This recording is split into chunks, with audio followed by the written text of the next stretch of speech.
주신 말씀은 로마서 1장 2절로 6절입니다.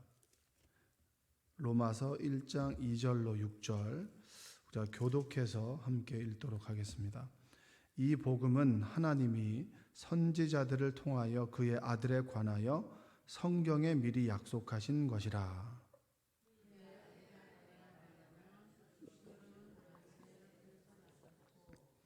성결의 영으로는 죽은 자들 가운데서 부활하사 능력으로 하나님의 아들로 선포되셨으니 곧 우리 주 예수 그리스도시니라.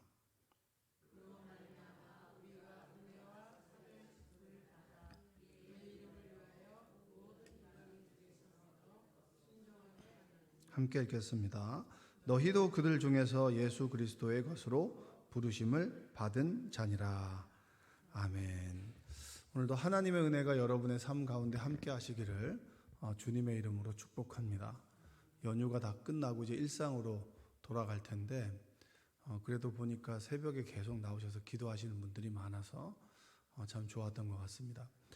자, 그 로마서에서 1장 1절에서는 바울이 스스로를 이렇게 소개를 합니다. 그 1장 1절의 말씀은 이런 것이죠. 예수 그리스도의 종 바울은 사도로 부르심을 받아 하나님의 복음을 위하여 택정함을 입었으니 이렇게 말씀합니다. 그러니까 바울 스스로를 소개할 때 나는 하나님의 예수 그리스도의 종입니다. 이 종이라고 하는 것은 노예라고 하는 뜻입니다. 노예. 둘로스라고 하는 말로 노예라고 하는 뜻이고, 그 다음에 사도로 부르심을 받았다라고 하는 것은 너는 보냄을 받은 자다라고 하는 뜻이고, 그러니까 자신이 사도가 된 것은 예수님과 함께 있었던 12사도로 인해서 사도가 된 것이 아니고 하나님께서 나를 사도로 보내셨다. 부르셨고 보내셨다. 이런 말입니다. 그리고 나는 따로 불러서 분류된 거룩함으로 입은 사람이다. 따로 이제 택정함을 입었다라고 얘기를 합니다. 스스로 바울은 그렇게 얘기를 하는데 그 복음에 대해서 뭐라고 얘기하냐면 1장 1절에 보면 하나님의 복음을 위하여라고 얘기합니다. 이 복음 앞에 하나님을 붙이는 거예요. 무엇을 붙였다고요? 하나님을 붙였다는 거예요. 그러니까 복음이 하나님의 복음도 있고 다른 복음도 있었다는 거예요. 그러니까 로마서를 썼던 그 시대에 가장 큰 힘이 있었던 그 나라는 로마잖아요. 로마. 팍스 로마나는 모든 길은 로마로 통한다. 그러면 그 길의 중심에는, 정점에는 누가 있을까요? 황제가 있잖아요. 황제.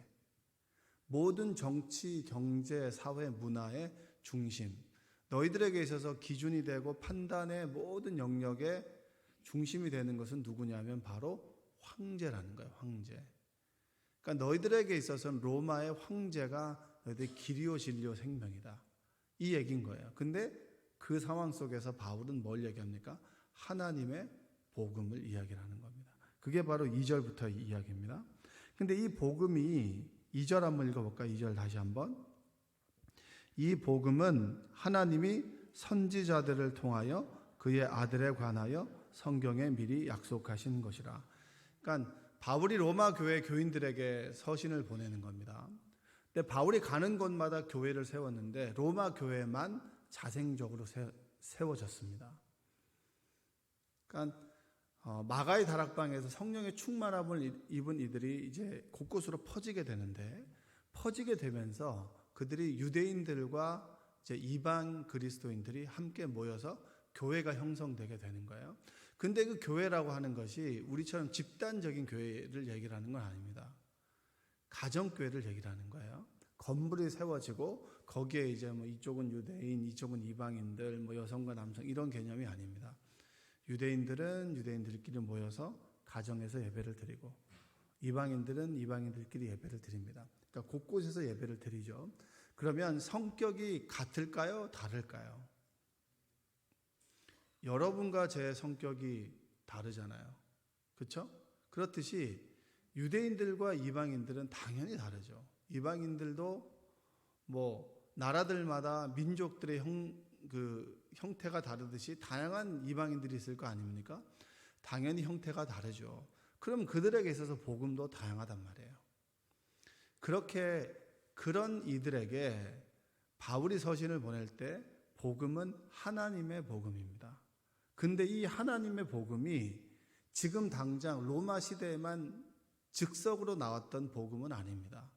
이 복음은 선지자들이 계속해서 반복적으로 이사야서부터 시작해서 구약의 말씀을 통해서 선지자들이 말해왔던 것입니다. 이 얘기를 해주고 있는 겁니다. 여러분 지금 늘 설교나 예배에서 들었던 말씀이 반복되는 건가요? 새로운 건가요? 반복되지만 새롭잖아요. 왜냐면 여러분들이 잊어버리니까. 어느 순간에 그 말씀이 나를 탁 내리를 치면서 이 말씀이 나를 바꾸었다라고 얘기하는데 그 말씀은 복음이죠. 그렇죠? 새로운 말씀이에요. 기쁜 소식이란 말이에요. 근데 그 기쁜 소식을 과거에 못 들었던 게 아니에요. 반복했던 말씀이 나에게 반복되지만 새롭게 다가오는 것이잖아요. 과거의 선지자들을 통하여 그의 아들 하나님의 아들에 대해서 성경에 미리 약속하신 것이라는 거예요. 그러니까 지금 복음은 예수 그리스도인데 하나님의 복음은 예수 그리스도입니다.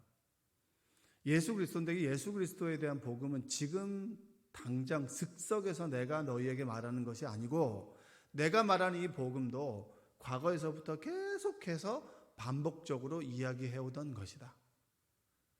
이 얘기를 해주고 있는 겁니다. 예수님에 관해서 여러분 많이 들어보셨어요?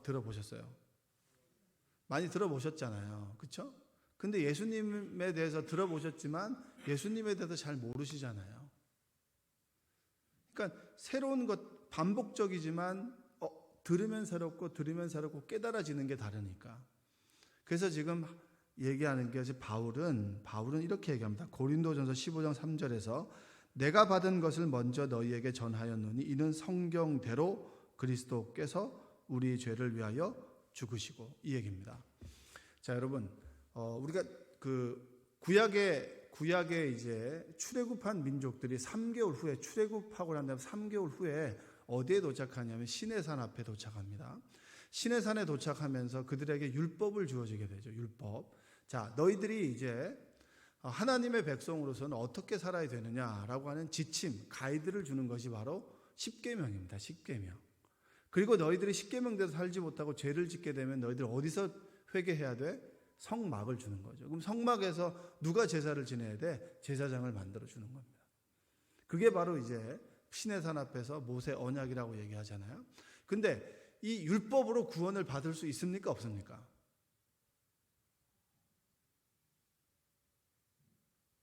없어요. 대답을 할 필요는 없어요. 새벽부터 여러분들 마음을 힘들게 할 생각은 없습니다. 율법은 구원받은 그리스도인들이 이렇게 살아야 됩니다라고 하는 가이드지 이것이 구원의 기준은 되지 않는다는 거예요. 다만 로마서에서 이 율법에 대해서 뭐라고 얘기하냐면 여러분들이 죄인인지 죄인이 아닌지 기준이 뭐냐는 거예요. 그게 바로 율법이라는 거예요. 말씀. 여러분 원수를 사랑하세요? 사랑하지 않으세요? 사랑 안 하잖아요. 솔직히 말해서 사랑하고 싶지 않잖아요. 꼴도 보기 싫지 피하고 싶은 게 여러분 원수를 사랑하라는 말씀 앞에서 우리의 태도 아니겠습니까? 근데 자꾸 말씀을 들으니까 사랑하고 싶은데 사랑이 잘 되나요? 안 되나요? 잘 안 되죠. 솔직하게 얘기하세요. 네? 같이 욕할 때 욕하는 사람들 아니에요, 여러분들. 욕하면서 내가 이러지 말아야 되는데 하나님 죄송합니다. 제가 사랑해 보도록 노력하겠습니다. 계속 반복하잖아요. 그러니까 그 말씀 앞에서 내가 사랑하지 못한다라고 하는 것은 그 말씀을 지키지 못하는 함량미달의 사람이라고 하는 것을 율법은 가르쳐 준단 말이에요. 그러면 그 율법을 이 기준이 되어서 내가 죄인이다 아니다라고 하는 걸 판가름해 주는 기준이 하나님의 말씀인데 그러면 그 말씀을 지키지 못하는 우리를 죄인이라고 얘기한단 말이에요. 그럼 죄의 문제를 어떻게 해결할 것이냐? 라고 했을 때 그 죄의 문제를 예수 그리스도께서 태어나시고 죽으시고 부활하시고 승천하셔서 우리에게 구원의 길을 제시해 주셨다. 그것이 바로 복음이잖아요. 그 바로 복음은 예수 그리스도가 되는 거예요. 이게 깔려 있는 겁니다. 밑에 사도행전 17장 2절과 3절에 보면 바울이 자기의 관례대로 그들에게로 들어가서 새 안식일에 성경을 가지고 강론하며 뜻을 풀어 그리스도가 해를 받고 죽은 자 가운데서 다시 살아나야 할 것을 증언하고 이르되 내가 너희에게 전하는 이 예수가 곧 그리스도라 하니. 메시아랑 그리스도랑 같은 말이잖아요. 이 예수는 그냥 내가 얘기한 게 아니다. 그 전부터 계속해서 반복적으로 구약의 선지자들과 성경 말씀에서 얘기했다. 그 예수가 바로 내가 전하는 그리스도다. 이것을 지금 바울은 로마 교인들에게 이야기를 해주고 있습니다. 3절과 4절 한번 읽어볼까요? 3절과 4절.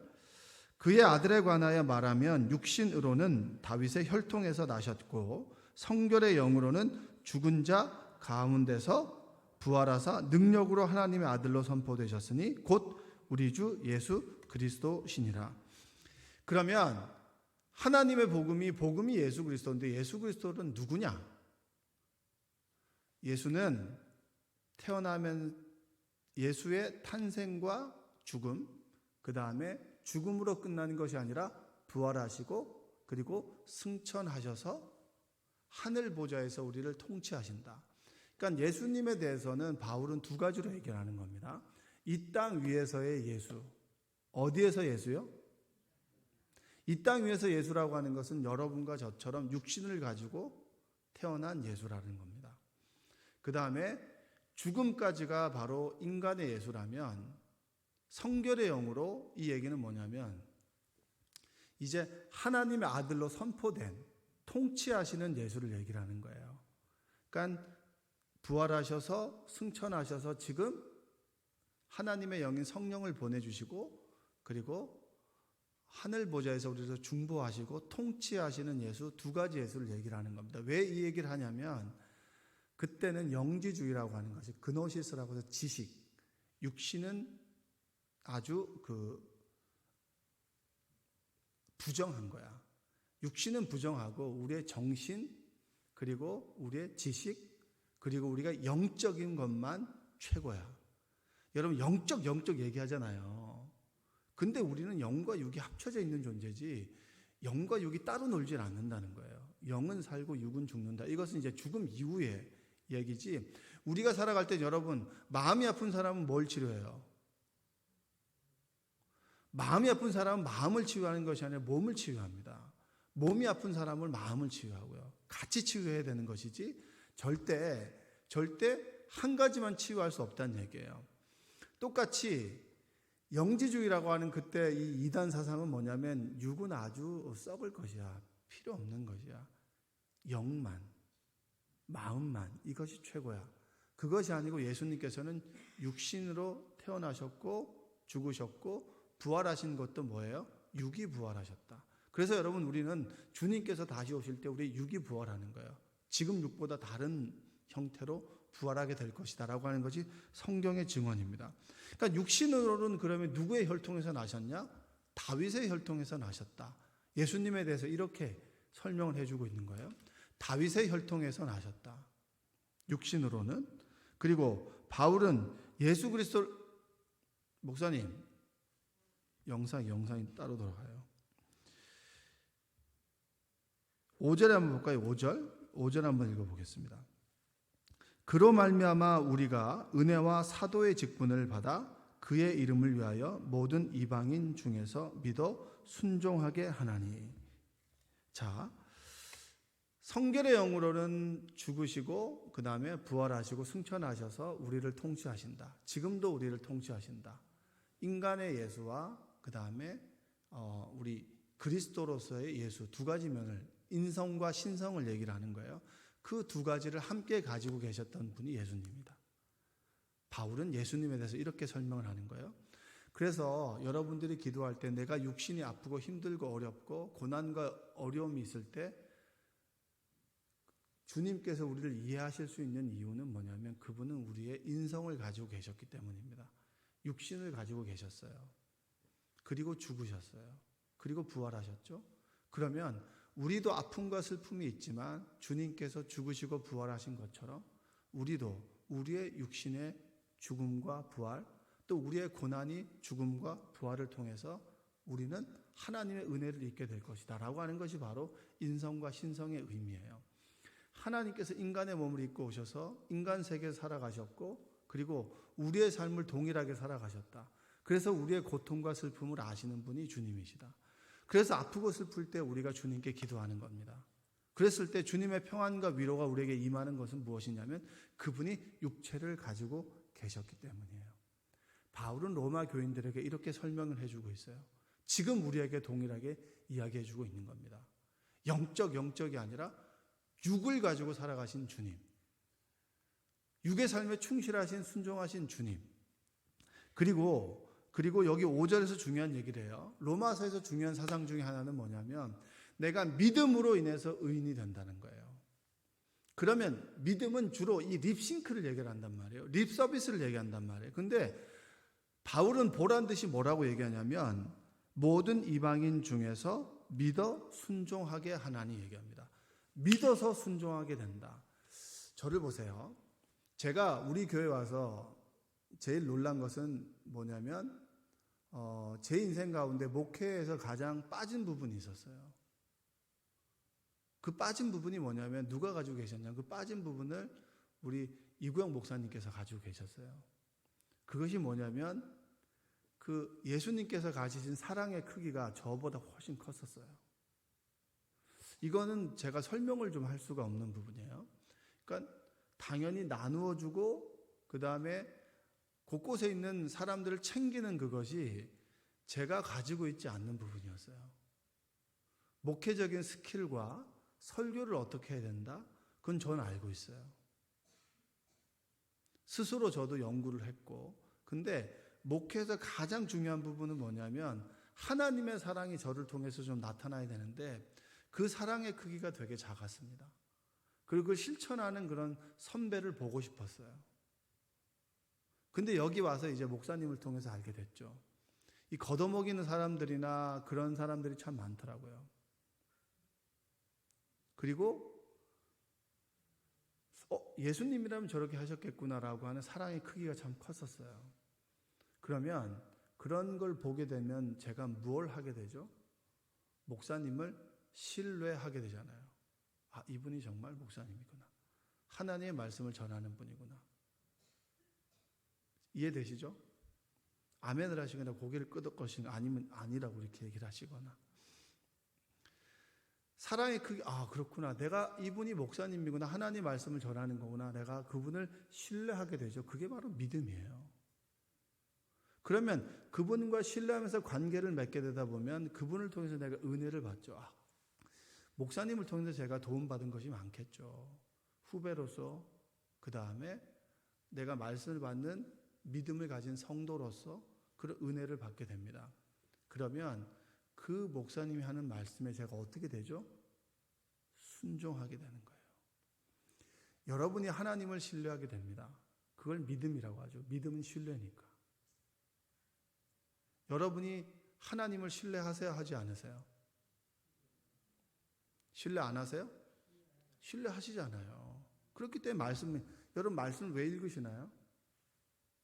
이 말씀을 신뢰하잖아요. 그분의 인격을 신뢰하기 때문에 그분이 하신 말씀을 신뢰하기 때문에 믿기 때문에 그러니까 믿음은 신뢰라고 하면 말고 같은 맥락이에요. 하나님을 신뢰한다.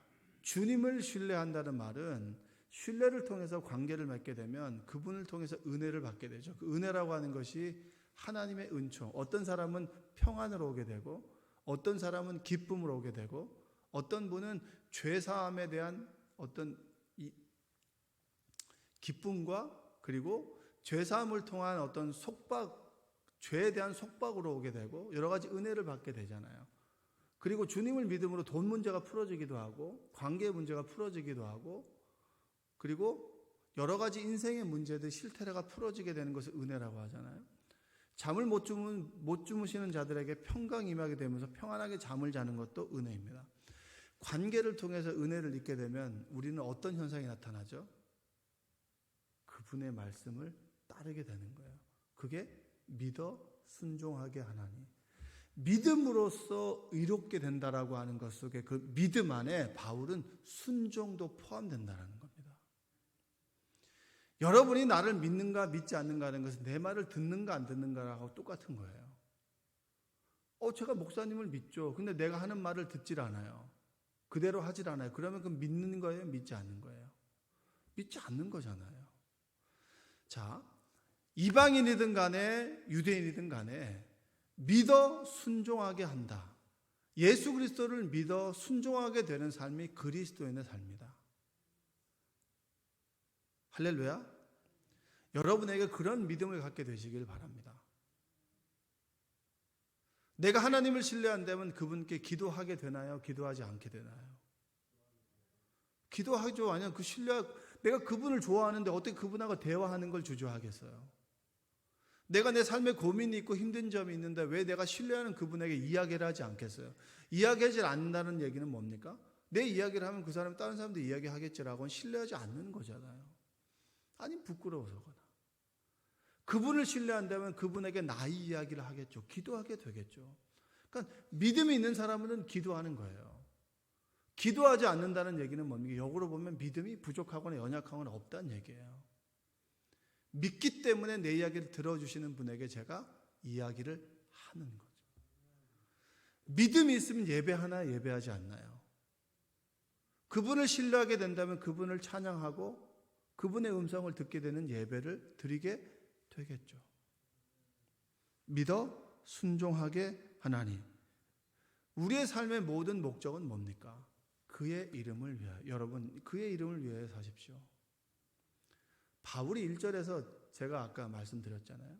예수 그리스도의 종 바울은 사도로 부르심을 받아 하나님의 복음을 위하여 택정함을 입었으니.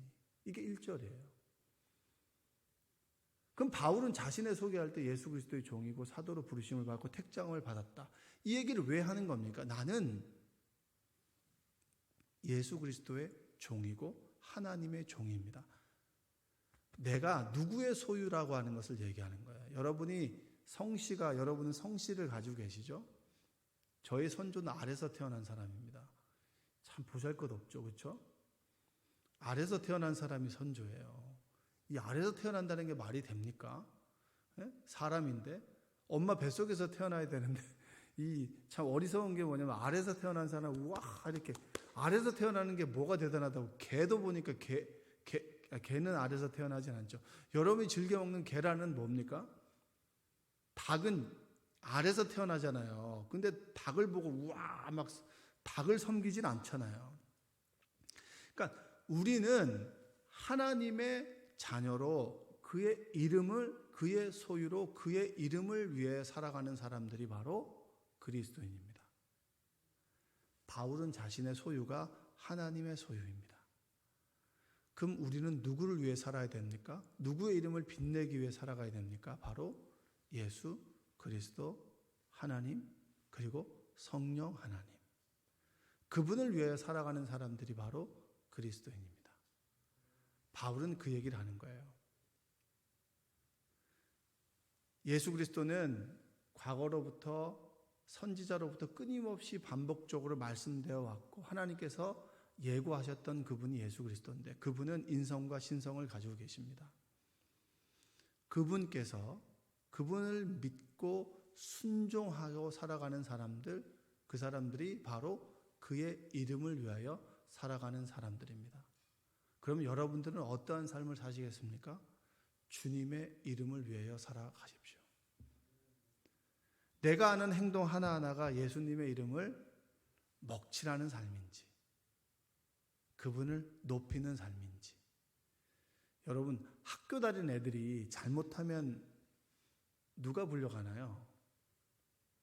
저희 어머니가 저 때 많이 불려오셨어요. 상을 주러 불러오시나요? 어머니 모시고 와. 이 얘기는 상 준다는 얘기예요. 내가 잘못했다는 얘기예요. 저희 어머니 늘 저 때문에 불려오셨어요. 불려오셔가지고 그래도 아들이 그래도 심성은 착하다고 그 얘기를 들으셨어요. 그래도 심성은 착하다는 얘기, 다른 것들은 아니라는 얘기잖아요. 그러니까 제가 소위 어머니 이름에 먹칠하는 삶을 살다가 사춘기가 되다 보니까 이건 안 되겠다. 내가 내 마음대로 좀 이 사고를 쳐도 어머니가 홀로 계신데 내가 홀로 계신 어머니의 이름에 먹칠하면 안 되겠다 싶어가지고 꾹꾹 참고 살았어요, 제가. 그리스도인도 그렇지 않겠습니까? 하나님의 은혜를 받고 그분을 믿음으로 순종하게 되면 그분의 이름을 높이는 삶을 살게 되겠죠. 그런데 우리가 믿음이 없고 하나님의 은혜를 모르면 하나님의 이름에 먹칠을 하며 살아가는 사람이 되겠죠. 여러분, 사회에서 보면 그분이 장로님이야, 그분이 권사님이야, 근데 꼭 그 이유에는 사기를 쳤어, 돈을 떼먹었어, 이런 얘기들이 너무 많아요. 그분은 믿음이 있는 겁니까, 없는 겁니까? 있고 없고의 중요한 문제가 그 상황 속에서 하나님을 잃어버린 사람들이죠. 오늘 하루 살아갈 때 여러분, 주님의 이름을 좀 높이는 삶을 살아가시기를 원합니다. 조금 손해봐도, 조금 억울해도 내가 하나님 말씀대로 살았고 그분의 이름을 높인다면 조금 감내할 수 있는 은혜가 여러분들에게 있기를 주님의 이름으로 축복합니다. 자꾸 싸워서 이기고 이것보다는 조금 져줘도 이 상황 속에서 주님이 높아진다면 그 삶을 선택하는 여러분들 되시기를 바랍니다. 왜냐, 우리는 그분의 소유잖아요. 그의 이름을 위해서 믿음으로 순종하며 살아가는 사람들이 누굽니까? 그리스도인입니다. 우리입니다. 믿음이 순종으로 나타나게 되고 그 순종이 기쁨이 되는 오늘 하루가 되시기를 주님의 이름으로 축원드립니다. 기도하겠습니다. 사랑과 은혜가 풍성하신 아버지 하나님, 감사합니다. 로마서의 말씀을 읽어가고 있습니다. 어두운 시대에 하나님께서는 로마서를 통하여 믿음의 사람들을 깨우시고 시대를 밝히셨습니다. 이 로마서의 말씀이 우리의 오늘 하루를 밝히길 원합니다. 우리의 육신의 몸을 입고 오신 주님, 그 주님의 믿음을 조차 순종하며 은혜를 깨달으며 주님의 이름을 높이며 주님의 이름에 먹칠하지 않는 오늘 하루가 되길 원하오니 주님 도와 주옵소서. 예수님의 이름으로 기도합니다. 아멘.